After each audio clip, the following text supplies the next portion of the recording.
August 24ರಿಂದ ಹೊಸ sim rules ಜಾರಿ. ವೀಕ್ಷಕರೇ, ನೀವು ಒಂದಕ್ಕಿಂತ ಹೆಚ್ಚು ಸಿಮ್ ಕಾರ್ಡ್ ಬಳಸ್ತಾ ಇದ್ದೀರಾ?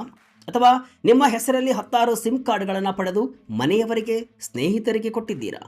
ಹಾಗಿದ್ರೆ ಹಿಂದೆ ಎಚ್ಚೆತ್ತುಕೊಳ್ಳಿ. ಯಾಕಂದರೆ ಭಾರತೀಯ ಟೆಲಿಕಾಂ ಕ್ಷೇತ್ರದಲ್ಲಿ ಈಗ ಒಂದು ಬೃಹತ್ ಬದಲಾವಣೆ ಅಂದರೆ ಬಿಗ್ ಸರ್ಜರಿ ನಡೀತಾ ಇದೆ. ಇನ್ಮೇಲೆ ನಿಮಗೆ ಬೇಕಾಪಟ್ಟಿ ಸಿಮ್ ಕಾರ್ಡ್ಗಳು ಸಿಗಲ್ಲ. ಕೇಂದ್ರ ಸರ್ಕಾರದ ದೂರ ಸಂಪರ್ಕ ಇಲಾಖೆ ಒಂದು ಕ್ರಾಂತಿಕಾರಿ ಆದೇಶವನ್ನು ಹೊರಡಿಸಿದೆ. ಆಗಸ್ಟ್ 24, 2026ರಿಂದ ಜಾರಿಗೆ ಬರುವ ಈ ನಿಯಮದ ಪ್ರಕಾರ ಒಬ್ಬ ವ್ಯಕ್ತಿ ಎಷ್ಟು ಸಿಮ್ ಕಾರ್ಡ್ ಹೊಂದಿರಬೇಕು ಎಂಬ ಮಿತಿಯನ್ನು ಸರ್ಕಾರ ಕಟ್ಟುನಿಟ್ಟಾಗಿ ಜಾರಿಗೊಳಿಸ್ತಾ ಇದೆ. ನೀವು ಆ ಮಿತಿಯನ್ನು ಮೀರಿದರೆ ಹೊಸ ಸಿಮ್ ಕಾರ್ಡ್ ಪಡೆಯಲು ಹೋದಾಗ ನಿಮಗೆ ನೋ ಕೊಡಲ್ಲ ಅಂತ ಹೇಳಲಾಗುತ್ತೆ. ಅಷ್ಟೇ ಅಲ್ಲ, ಸರ್ಕಾರ ಈಗ ನಿಮ್ಮ ಮುಖ ಅಥವಾ ಫೋಟೋ ನೋಡಿ ನಿಮ್ಮ ಹೆಸರಲ್ಲಿ ಎಷ್ಟು ಸಿಮ್ ಕಾರ್ಡ್ಗಳಿವೆ ಅಂತಾನೂ ಕೂಡ ಪತ್ತೆ ಹಚ್ಚುವ ಡಿಜಿಟಲ್ ಇಂಟೆಲಿಜೆನ್ಸ್ ಪ್ಲಾಟ್ಫಾರ್ಮ್ ಅನ್ನು ಸಿದ್ಧಪಡಿಸಿದೆ. ಹಾಗಾದರೆ ಏನಿದು ಹೊಸ ಸಿಮ್ ಕಾರ್ಡ್ ರೂಲ್ಸ್? ಹೊಸ ನಿಯಮಗಳಲ್ಲಿ ಏನೆಲ್ಲ ಇದೆ? ಒಬ್ಬರಿಗೆ ಎಷ್ಟು ಸಿಮ್ ಕಾರ್ಡ್ ಸಿಗುತ್ತೆ?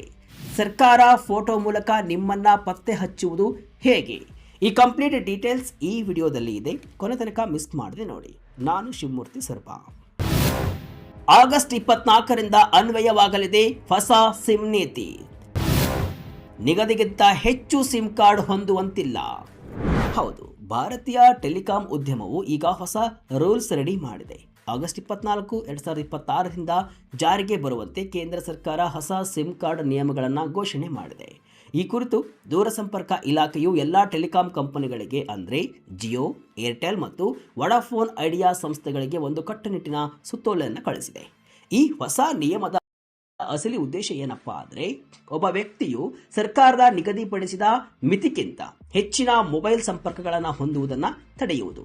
ಈಗಾಗಲೇ ಯಾರ ಹೆಸರಲ್ಲಿ ಗರಿಷ್ಠ ಸಂಖ್ಯೆಯ ಸಿಮ್ ಕಾರ್ಡ್ಗಳು ಇವೆಯೋ ಅಂತಹ ಗ್ರಾಹಕರನ್ನು ಗುರುತಿಸಲು ಟೆಲಿಕಾಂ ಆಪರೇಟರ್ಗಳಿಗೆ ಸರ್ಕಾರ ಸೂಚನೆಯನ್ನು ಕೊಟ್ಟಿದೆ.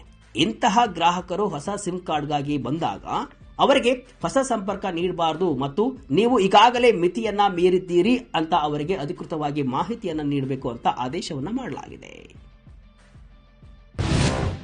ಒಬ್ಬರಿಗೆ ಎಷ್ಟು ಸಿಮ್ ಕಾರ್ಡ್ ಸಿಗುತ್ತೆ? ರಾಜ್ಯದಿಂದ ರಾಜ್ಯಕ್ಕೆ ಬದಲಾಗುತ್ತಾ ಸಿಮ್ ಮಿತಿ? ಈಗ ನಿಮ್ಮ ತಲೆಯಲ್ಲಿ ಒಂದು ಪ್ರಶ್ನೆ ಓಡ್ತಾ ಇರಬಹುದು. ಅಸಲಿಗೆ ಒಬ್ಬ ವ್ಯಕ್ತಿ ಎಷ್ಟು ಸಿಮ್ ಕಾರ್ಡ್ ಅನ್ನು ಹೊಂದಬಹುದು ಅಂತ. ಭಾರತದ ಪ್ರಸ್ತುತ ಕಾನೂನಿನ ಪ್ರಕಾರ ಸಾಮಾನ್ಯವಾಗಿ ಭಾರತದ ಹೆಚ್ಚಿನ ಭಾಗಗಳಲ್ಲಿ ಒಬ್ಬ ವ್ಯಕ್ತಿ ತನ್ನ ಹೆಸರಿನಲ್ಲಿ ಗರಿಷ್ಠ 9 ಮೊಬೈಲ್ ಸಿಮ್ ಕಾರ್ಡ್ಗಳನ್ನು ಹೊಂದಬಹುದು. ಅಂದರೆ ಜಿಯೋದಲ್ಲಿ 2, ಏರ್ಟೆಲ್ ಅಲ್ಲಿ 3, ಹೀಗೆ ಒಟ್ಟು ಸೇರಿಸಿ 9 ಮೀರುವಂತಿಲ್ಲ. ವಿಶೇಷ ರಾಜ್ಯಗಳಲ್ಲಿ ಇದಕ್ಕೆ ಮಿತಿ ಕಡಿಮೆ. ಜಮ್ಮು ಮತ್ತು ಕಾಶ್ಮೀರ, ಅಸ್ಸಾಂ ಮತ್ತು ಈಶಾನ್ಯ ರಾಜ್ಯಗಳ ನಿವಾಸಿಗಳಿಗೆ ಈ ಮಿತಿ ಇನ್ನೂ ಕಡಿಮೆ ಇದೆ. ಅಂದರೆ ಇಲ್ಲಿನ ಜನರು ತಮ್ಮ ಹೆಸರಿನಲ್ಲಿ ಗರಿಷ್ಠ 6 ಸಿಮ್ ಕಾರ್ಡ್ಗಳನ್ನು ಮಾತ್ರ ಹೊಂದಲು ಅವಕಾಶವಿದೆ. ಆಗಸ್ಟ್ 24ರಿಂದ ನೀವು ಈ ಮಿತಿಯನ್ನು ತಲುಪಿದ್ರೆ ನೀವು ಯಾವ ಕಂಪನಿಯ ಸಿಮ್ ಕಾರ್ಡ್ ತೆಗೆದುಕೊಳ್ಳಲು ಹೋದರೂ ಕೂಡ ಟೆಲಿಕಾಂ ಕಂಪನಿಗಳು ಅದನ್ನು ತಕ್ಷಣವೇ ಪತ್ತೆ ಹಚ್ಚಲಿವೆ. ಒಂದು ಕಂಪನಿಯಲ್ಲಿ ಮಿತಿ ಮುಗಿದಿದೆ ಅಂತ ಇನ್ನೊಂದು ಕಂಪನಿಯ ಹತ್ತಿರ ಹೋದರೂ ಕೂಡ ನಿಮ್ಮ ಆಧಾರ್ ಮತ್ತು ಫೋಟೋ ಮೂಲಕ ನಿಮ್ಮನ್ನು ಕಂಡುಹಿಡಿಯಲಾಗುತ್ತೆ. ಫೋಟೋ ಮೂಲಕ ಸಿಮ್ ಕಾರ್ಡ್ ದಂಧೆಗೆ ಬ್ರೇಕ್. ಡಿಜಿಟಲ್ ಇಂಟೆಲಿಜೆನ್ಸ್ ಪ್ಲಾಟ್ಫಾರ್ಮ್ ಅಂದ್ರೆ ಏನು? ಕೇಂದ್ರ ಸರ್ಕಾರ ಈ ಬಾರಿ ಯಾವುದೋ ಸಣ್ಣ ಬದಲಾವಣೆ ಮಾಡ್ತಾ ಇಲ್ಲ, ಬದಲಾಗಿ ಅತ್ಯಾಧುನಿಕ ತಂತ್ರಜ್ಞಾನವನ್ನೇ ಅಸ್ತ್ರವನ್ನಾಗಿ ಬಳಸ್ತಾ ಇದೆ. ಈ ಯೋಜನೆಯ ಅಡಿಪಾಯವೇ ಚಂದಾದಾರರ ಭಾವಚಿತ್ರ. ಇದು ಹೇಗೆ ಕೆಲಸ ಮಾಡುತ್ತೆ ಗೊತ್ತಾ? ದೂರಸಂಪರ್ಕ ಇಲಾಖೆಯು ಡಿಜಿಟಲ್ ಇಂಟೆಲಿಜೆನ್ಸ್ ಪ್ಲಾಟ್ಫಾರ್ಮ್ ಎಂಬ ಬೃಹತ್ ಡೇಟಾಬೇಸ್ ಅನ್ನು ಸಿದ್ಧಪಡಿಸಿದೆ.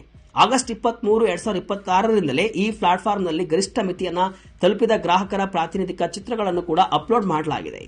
ಟೆಲಿಕಾಂ ಕಂಪನಿಗಳು ಅಂದರೆ ಜಿಯೋ ಅಥವಾ ಏರ್ಟೆಲ್ ಸಿಬ್ಬಂದಿಗಳು ಪ್ರತಿದಿನ ಈ ಡೇಟಾಬೇಸ್ನಿಂದ ಫೋಟೋಗಳನ್ನು ಡೌನ್ಲೋಡ್ ಮಾಡಿಕೊಳ್ಬೇಕು. ಯಾರಾದರೂ ಹೊಸ ಸಿಮ್ ಕಾರ್ಡ್ ಕೇಳಿ ಬಂದಾಗ ಅವರ ಫೋಟೋ ಮತ್ತು ದಾಖಲೆಗಳನ್ನು ಈ ಡೇಟಾಬೇಸ್ನ ಫೋಟೋಗಳೊಂದಿಗೆ ಮ್ಯಾಚ್ ಮಾಡಿ ನೋಡಲಾಗುತ್ತೆ. ಒಂದು ವೇಳೆ ನಿಮ್ಮ ಫೋಟೋ ಆ ಬ್ಲಾಕ್ ಲಿಸ್ಟ್ ಅಂದರೆ ಮಿತಿ ಮೀರಿದವರ ಪಟ್ಟಿಯಲ್ಲಿದ್ದರೆ ನಿಮಗೆ ಹೊಸ ಸಿಮ್ ನೀಡಲು ಸಾಫ್ಟ್ವೇರ್ ಅನುಮತಿ ನೀಡಲ್ಲ. ಈ ಮೂಲಕ ಒಬ್ಬರ ದಾಖಲೆ ಬಳಸಿ ಇನ್ನೊಬ್ಬರು ಸಿಮ್ ಪಡೆಯುವ ಅಥವಾ ಒಬ್ಬರೇ 10 ಸಿಮ್ ಕಾರ್ಡ್ಗಳನ್ನು ಹೊಂದುವ ದಂಧೆಗೆ ಮುಕ್ತಿ ಸಿಗಲಿದೆ. ಪೋಸ್ಟ್ ಫ್ಯಾಕ್ಟೋ ಇಂದ ರಿಯಲ್ ಟೈಮ್ ಚೆಕ್ ಕಡೆಗೆ.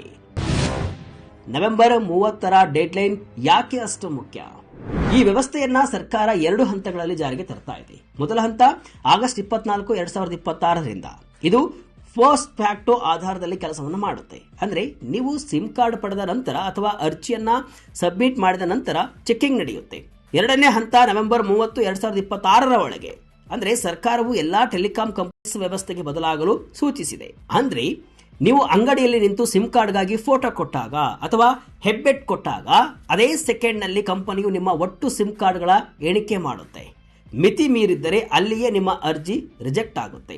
ಈ ವ್ಯವಸ್ಥೆಯನ್ನ ಕಡ್ಡಾಯವಾಗಿ ನವೆಂಬರ್ 30ರ ಒಳಗೆ ಜಾರಿಗೆ ತರಬೇಕು ಅಂತ DOT ಡೆಡ್ಲೈನ್ ಅನ್ನು ಕೂಡ ಕೊಟ್ಟಿದೆ. ಯಾಕಾಗಿ ಸರ್ಕಾರ ಇಷ್ಟು ಕಠಿಣ ನಿಯಮ ತರ್ತಾ ಇದೆ? ಸೈಬರ್ ಕ್ರೈಮ್ ಮತ್ತು ಭದ್ರತೆಗೆ ಇದು ಅನಿವಾರ್ಯನಾ? ಈಗ ನೀವು ಕೇಳಬಹುದು, ನನ್ನ ಹಣ ಕೊಟ್ಟು ನಾನು ಸಿಮ್ ತಗೋತೀನಿ, ಸರ್ಕಾರಕ್ಕೆ ಯಾಕೆ ಅಷ್ಟೊಂದು ತಲೆನೋವು ಅಂತ ಕೇಳಬಹುದು. ವೀಕ್ಷಕರೇ, ಇದರ ಹಿಂದೆ ಒಂದು ದೊಡ್ಡ ಸುರಕ್ಷತಾ ಕಾರಣವಿದೆ. ಸೈಬರ್ ಕ್ರೈಮ್ ತಡೆ. ಇತ್ತೀಚಿನ ದಿನಗಳಲ್ಲಿ ಸೈಬರ್ ದರೋಡೆಕೋರರು ಒಂದೇ ಹೆಸರಲ್ಲಿ 10 ಸಿಮ್ ಕಾರ್ಡ್ ಪಡೆದು ಜನರಿಗೆ ಮೋಸ ಮಾಡಲು ಬಳಸುತ್ತಿದ್ದಾರೆ. ಒಂದು ನಂಬರ್ ಸಿಕ್ಕಿಬಿದ್ರೆ ಇನ್ನೊಂದು ನಂಬರ್ ಬಳಸ್ತಾ ಇದ್ರು. ಈ ಹೊಸ ನಿಯಮದಿಂದ ಅಂತಹವರಿಗೆ ಬ್ರೇಕ್ ಬೀಳಲಿದೆ. ನಕಲಿ ದಾಖಲೆಗಳ ಬಳಕೆ. ಅನೇಕ ಬಾರಿ ಜನರ ಗಮನಕ್ಕೆ ಬರದೆ ಅವರ ಹೆಸರಲ್ಲಿ ಬೇರೆಯವರು ಸಿಮ್ ಕಾರ್ಡನ್ನು ಪಡೆದಿರ್ತಾರೆ, ಗೊತ್ತೇ ಆಗಲ್ಲ. ಈಗ ಫೋಟೋ ಆಧಾರಿತ ಚೆಕ್ಕಿಂಗ್ ಬರುವುದರಿಂದ ಅಂತಹ ವಂಚನೆಗಳನ್ನು ತಡೆಯಬಹುದು. ಇನ್ನು ರಾಷ್ಟ್ರೀಯ ಭದ್ರತೆ ಅಂದರೆ ವಿಶೇಷವಾಗಿ ಗಡಿ ಭಾಗಗಳಲ್ಲಿ ಅಕ್ರಮ ಸಿಮ್ ಕಾರ್ಡ್ಗಳ ಹಾವಳಿ ಈಗ ಹೆಚ್ಚಾಗ್ತಾ ಇದೆ. ಅಲ್ಲಿ 6 ಸಿಮ್ ಕಾರ್ಡ್ಗಳ ಮಿತಿ ಹೇರಿರುವುದೇ ಈ ಕಾರಣಕ್ಕೆ. ಈಗ ಅದನ್ನು ತಾಂತ್ರಿಕವಾಗಿ ಇನ್ನಷ್ಟು ಬಲಪಡಿಸಲಾಗ್ತಾ ಇದೆ. ಆಗ ಇದೆಲ್ಲವಕ್ಕೂ ಕೂಡ ಬ್ರೇಕ್ ಬೀಳಲಿದೆ. ಟೆಲಿಕಾಂ ಕಂಪನಿಗಳಿಗೆ ನೀಡಿದ ಖಡಕ್ ಎಚ್ಚರಿಕೆ ಏನು? ತಾಂತ್ರಿಕ ಮತ್ತು ಸಾಂಸ್ಥಿಕ ಕ್ರಮಗಳು ಕಡ್ಡಾಯ. ದೂರಸಂಪರ್ಕ ಇಲಾಖೆಯು ಕೇವಲ ನಿಯಮ ಮಾಡಿ ಸುಮ್ಮನಾಗಿಲ್ಲ. ಆಗಸ್ಟ್ 24ರಿಂದ ಟೆಲಿಕಾಂ ಕಂಪನಿಗಳು ಸೂಕ್ತವಾದ ತಾಂತ್ರಿಕ ಮತ್ತು ಸಾಂಸ್ಥಿಕ ಕ್ರಮಗಳನ್ನು ತೆಗೆದುಕೊಳ್ಳಲೇಬೇಕು ಅಂತ ಸುತ್ತೋಲೆಯನ್ನು ಕೂಡ ತಿಳಿಸಿದೆ. ಇದರ ಅರ್ಥವೇನಪ್ಪ ಅಂದರೆ, ಸಿಮ್ ಕಾರ್ಡ್ ವಿತರಿಸುವ ಪ್ರತಿಯೊಂದು ಕೇಂದ್ರದಲ್ಲೂ ಈ ಹೊಸ ಸಾಫ್ಟ್ವೇರ್ ಇರಬೇಕು.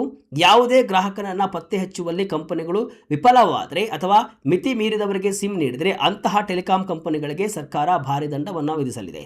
ಪ್ರತಿದಿನ ಡೇಟಾಬೇಸ್ ಡೌನ್ಲೋಡ್ ಮಾಡುವುದು ಮತ್ತು ಡೇಟಾವನ್ನು ಅಪ್ಡೇಟ್ ಮಾಡುವುದು ಕೂಡ ಈಗ ಈ ಕಂಪನಿಗಳ ಕಡ್ಡಾಯ ಜವಾಬ್ದಾರಿ ಆಗಿದೆ.